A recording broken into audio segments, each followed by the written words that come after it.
नमस्कार, KP news 24/7 में आपका स्वागत है। आपके साथ मैं अश्विनी। आइए देखते हैं आज के मुख्य समाचार। कोरोना मामले में आई एक अच्छी खबर। कर्नाटक में 10,000 से कम हुए कोरोना के नए मरीज। तेलंगाना में लॉकडाउन 10 दिनों के लिए और बढ़ा दिया गया। छूट का समय भी बढ़ा दिया गया। बच्चों के लिए खतरनाक नहीं होगी कोरोना की तीसरी लहर। डॉक्टर गुलेरिया ने कहा, इसका नहीं कोई सबूत। भोपाल एयरपोर्ट पर फोन करके विमान को हाईजैक करके पाकिस्तान ले जाने की दी गई धमकी देने वाले युवक को किया गया गिरफ्तार। उत्तर प्रदेश के हापुड़ में परेशान निवासियों ने करीब 100 घरों के बाहर लगाए मकान बिकाऊ है के पोस्टर। कोरोना से जंग के बीच अमेरिका में नया बीमारी का संकट। चूहों के संपर्क में आने से हंता वायरस का शिकार हुई महिला।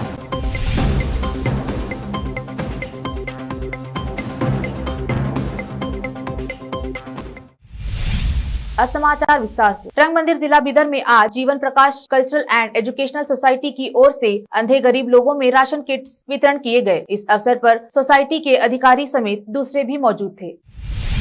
जिला विकलांग अधिकारी सादिक हुसैन ने कर्नाटक के गुलबर्गा में विकलांग व्यक्तियों का घर घर जाकर टीकाकरण करने के लिए विकलांगता विभाग की ओर से जागरूकता अभियान चलाया। गुलबर्गा शहर के विभिन्न इलाकों में ऑटो रिक्शा से टीकाकरण कराने की घोषणा की जा रही है। इस अवसर पर गुलबर्गा विकलांग संगठन के सदस्य मोहम्मद कासिम ने कहा है कि जिले में निशक्त जनों को निःशुल्क टीका उपलब्ध कराया जा रहा है, इसलिए 18 से 45 वर्ष की आयु के विकलांगों को टीका लगाया जाना चाहिए।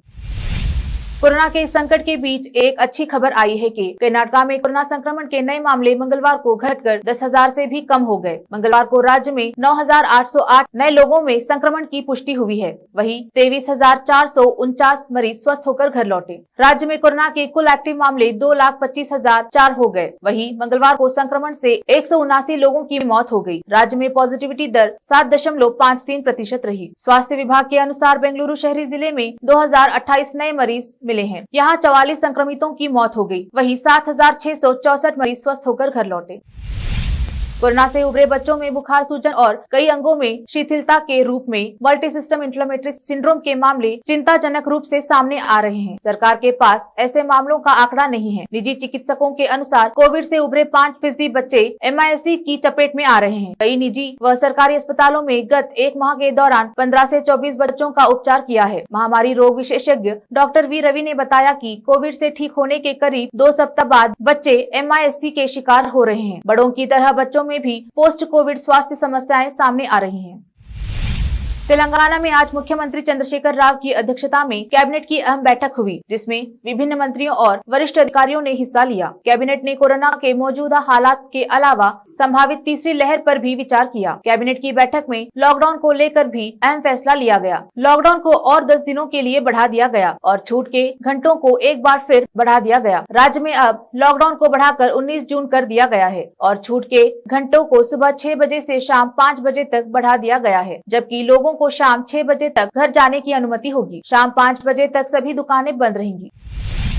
कोविड की तीसरी लहर को लेकर कई तरह के कयास लगाए जा रहे हैं। एम्स के डायरेक्टर डॉक्टर रणदीप गुलेरिया ने कहा है कि तीसरी लहर बच्चों पर असर डालेगी, इसका कोई प्रमाण नहीं है। उन्होंने कहा है कि दुनिया भर में किसी सर्वे में ऐसी बात नहीं निकली है। तीसरी वेव कब आ सकती है या बच्चों पर इसका क्या असर होगा, इसे लेकर अब तक कहीं डाटा ग्लोबल नहीं है कि बच्चे ज्यादा प्रभावित होंगे। इसका कोई प्रमाण नहीं है। अब तक दुनिया में डाटा नहीं है कि बच्चों में सीरियस इन्फेक्शन हो। डॉक्टर गुलेरिया ने कहा है कि कोरोना की दूसरी लहर के दौरान भी जो बच्चे संक्रमित हुए वे हल्के ही बीमार पड़े। उन्होंने कहा कि नहीं लगता कि भविष्य में बच्चों में किसी गंभीर संक्रमण का खतरा देखने को मिलेगा। 2 महीने से भी ज्यादा समय के बाद मंगलवार को देश में कोरोना संक्रमण के 1 लाख से कम मामले दर्ज किए गए हैं। मध्य प्रदेश के भोपाल और इंदौर के एयरपोर्ट से विमान का अपहरण कर पाकिस्तान ले जाने की फोन पर कथित धमकी देने वाले व्यक्ति को पुलिस ने मंगलवार की देर रात यहां से लगभग 100 किलोमीटर दूर शुजालपुर कस्बे से पकड़ा है। पुलिस युवक से पूछताछ कर रही है। इस बीच दोनों हवाई अड्डों पर सुरक्षा व्यवस्था चौकस कर दी गई है। भोपाल के गांधीनगर पुलिस थाने के प्रभारी निरीक्षक अरुण शर्मा ने बुधवार को बताया, भोपाल एयरपोर्ट पर फोन करके विमान को अगवा कर पाकिस्तान ले जाने की धमकी देने वाले 34 वर्षीय व्यक्ति को कल देर रात शुजालपुर से पकड़ा गया है। युवक से सघन पूछताछ की जा रही है। उन्होंने बताया कि भोपाल के राजा भोज विमानतल पर मंगलवार को लगभग 5 बजे फोन कर भोपाल और इंदौर के एयरपोर्ट से विमान को अगवा कर पाकिस्तान ले जाने की धमकी दी गई थी। इसके बाद हवाई अड्डा प्रबंधन द्वारा मामले की शिकायत गांधीनगर पुलिस थाने में की गई। कांग्रेस नेता संजय निरुपम ने सीजन की पहली बारिश में ही मुंबई की हालत खराब होने को लेकर मुंबई म्युनिसिपल कॉर्पोरेशन पर निशाना साधा है। निरुपम ने अपने ट्वीट में लिखा, मुंबई बारिश की आगोश में है, हर तरफ अंधेरा। अंधेरी सबवे ने मिलन सबवे को पछाड़ दिया है। किंग सर्कल और माटुंगा तैर रहे हैं। बीएमसी ने 100 करोड़ खर्च करके पता नहीं कहां का नाला साफ किया। पहले दिन यह हाल। गौरतलब है कि महाराष्ट्र में इस समय शिवसेना, राष्ट्रवादी कांग्रेस और कांग्रेस के गठबंधन वाली सरकार काबिज है। एक समय शिवसेना में रह चुके निरुपम ने मुंबई की बारिश को लेकर नाराजगी जताते हुए अपनी पूर्व पार्टी पर ही निशाना साधा है।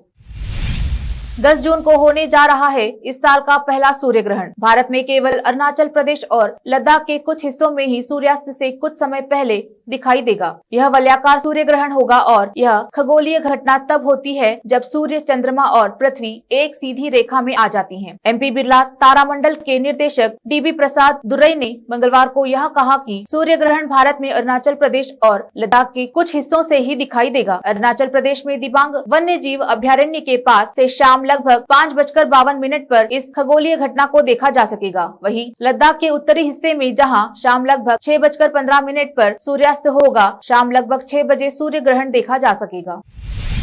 पूर्व केंद्रीय मंत्री राहुल गांधी के एक समय बेहद करीब माने जाने वाले कांग्रेस नेता जितिन प्रसाद बीजेपी में शामिल हो गए। बीजेपी मुख्यालय में उन्होंने पार्टी की सदस्यता ग्रहण की। यूपी में अगले वर्ष होने वाले विधानसभा चुनाव के पहले जितिन का बीजेपी से जुड़ना कांग्रेस के लिए बड़ा झटका माना जा रहा है। इस बदलाव के पहले जितिन की केंद्रीय मंत्री पीयूष गोयल के साथ मुलाकात हुई थी। 47 वर्षीय जितिन प्रसाद ज्योतिरादित्य सिंधिया के बाद बीजेपी में जाने वाले राहुल गांधी के दूसरे सबसे करीबी नेता हैं। ज्योतिरादित्य ने पिछले साल बीजेपी ज्वाइन की थी।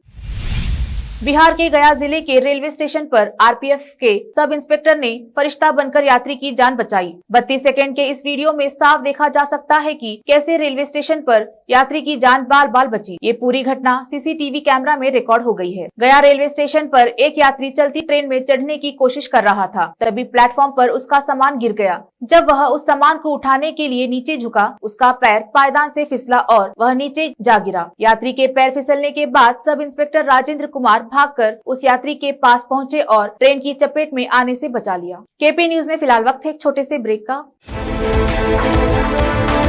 देश और दुनिया भर की खबरों के लिए देखते रहिए आपका अपना टीवी चैनल केपी न्यूज 24/7।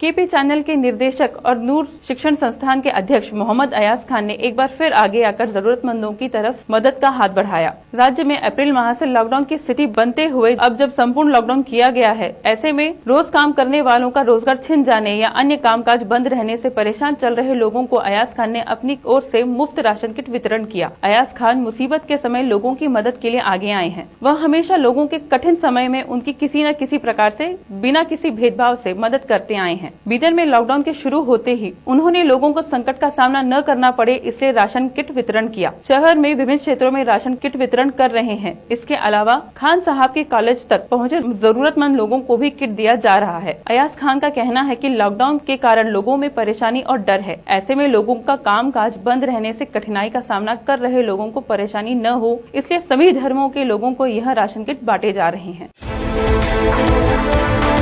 देश और दुनिया भर की खबरों के लिए देखते रहिए आपका अपना TV channel KP news 24/7।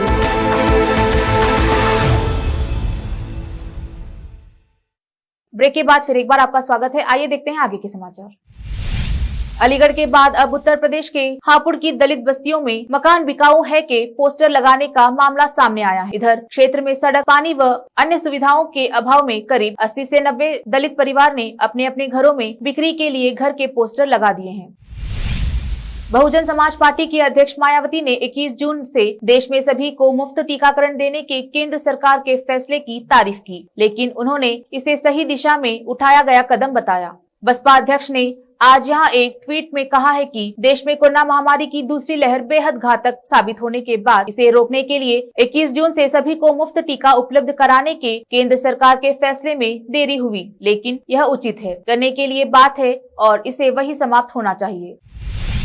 Corona महामारी से जंग के बीच अमेरिका एक और वायरस की आहट से सहम गया है। अमेरिका के मिशिगन में सोमवार को हंता वायरस का पहला मामला रिपोर्ट किया गया है। यहाँ एक महिला में हंता के लक्षण मिले हैं, जिसके बाद उसे अस्पताल में भर्ती कराया गया है। कोरोना के बीच आए इस मामले ने स्वास्थ्य विभाग की चिंता बढ़ा दी है, क्योंकि अगर हंता अन्य लोगों में फैला तो विभाग को एक साथ 2 मोर्चों पर चुनौतियों का सामना करना पड़ेगा। स्थानीय मीडिया NBC शिकागो की रिपोर्ट्स के अनुसार पीड़ित महिला को गंभीर हालत में अस्पताल में भर्ती किया गया है। महिला एक खाली पड़े घर की सफाई कर रही थी, जो करीब 2 साल से बंद था। उसी दौरान वो वहां चूहों के संपर्क में आई, जिसके बाद से उसकी तबीयत खराब होती गई। बता दें कि हंता वायरस चूहों से फैलता है और उनके संपर्क में आने वाले मनुष्य भी वायरस की चपेट में आ जाते हैं। कोरोना महामारी के खिलाफ वैक्सीनेशन को सबसे बड़ा हथियार माना जा रहा है और सरकारें लगातार जनता तक वैक्सीन की पहुंच बढ़ाने में लगी हुई हैं। भारत समेत दुनिया के कई मुल्कों में वैक्सीन की बर्बादी की शिकायतें भी मिली, जिससे सख्ती से निपटा जा रहा है। अब अमेरिका में एक ऐसा मामला आया जहां टीके की बर्बादी पर फार्मासिस्ट को 3 साल की सजा सुनाई गई। अमेरिका के विस्कॉन्सिन राज्य के सबसे बड़े शहर मिल्वॉकी में कोरोना वैक्सीन की 500 से ज्यादा डोज बर्बाद करने वाले एक पूर्व फार्मासिस्ट को मंगलवार को 3 साल जेल की सजा सुनाई गई। 46 वर्षीय स्टीवन ब्रैंडेनबर्ग ने उपभोक्ता उत्पादन में छेड़छाड़ की कोशिश का अपना जुर्म फरवरी में ही कबूल कर लिया था। बॉलीवुड अभिनेत्री राखी सावंत को अगर सोशल मीडिया क्वीन कहे तो ये गलत नहीं होगा। राखी के वीडियो इन दिनों सोशल मीडिया पर खूब वायरल हो रहे हैं। खासकर वे कोरोना को लेकर हर जगह काफी ज्ञान बांटते हुए देखी जा रही हैं। राखी सावंत का अब एक और वीडियो सामने आया है, जिसमें वे कोरोना की तुलना बाबा रामदेव से कर रही हैं। राखी का यह वीडियो हर बार की तरह सोशल मीडिया पर वायरल हो रहा है। उसमें राखी कहीं जा रही है। वे अपनी गाड़ी के बाहर खड़ी होकर फोटोग्राफरों से बात कर रही है। वे कहते हुए सुनी जा सकती हैं, माय गॉड, ये कोरोना है ना। कोरोना मतलब बिल्कुल बाबा रामदेव की तरह है, कभी आता है, कभी छुप जाता है, कभी बाहर निकल जाता है। राखी के इस वीडियो पर फैंस की मजेदार प्रतिक्रियाएं देखने को मिल रही हैं। आखिर में फिर एक बार देखते हैं मुख्य समाचार। कोरोना मामले में आई एक अच्छी खबर। कर्नाटक में 10,000 से कम हुए कोरोना के नए मरीज। तेलंगाना में लॉकडाउन 10 दिनों के लिए और बढ़ा दिया गया। छूट का समय भी बढ़ा दिया गया। बच्चों के लिए खतरनाक नहीं होगी कोरोना की तीसरी लहर। डॉक्टर गुलेरिया ने कहा, इसका नहीं कोई सबूत। भोपाल एयरपोर्ट पर फोन करके विमान को हाईजैक करके पाकिस्तान ले जाने की दी गई धमकी। धमकी देने वाले युवक को किया गया गिरफ्तार। उत्तर प्रदेश के हापुड़ में परेशान निवासियों ने करीब 100 घरों के बाहर लगाए मकान बिकाऊ है के पोस्टर। कोरोना से जंग के बीच अमेरिका में नया बीमारी का संकट। चूहों के संपर्क में आने से हंता वायरस का शिकार हुई महिला।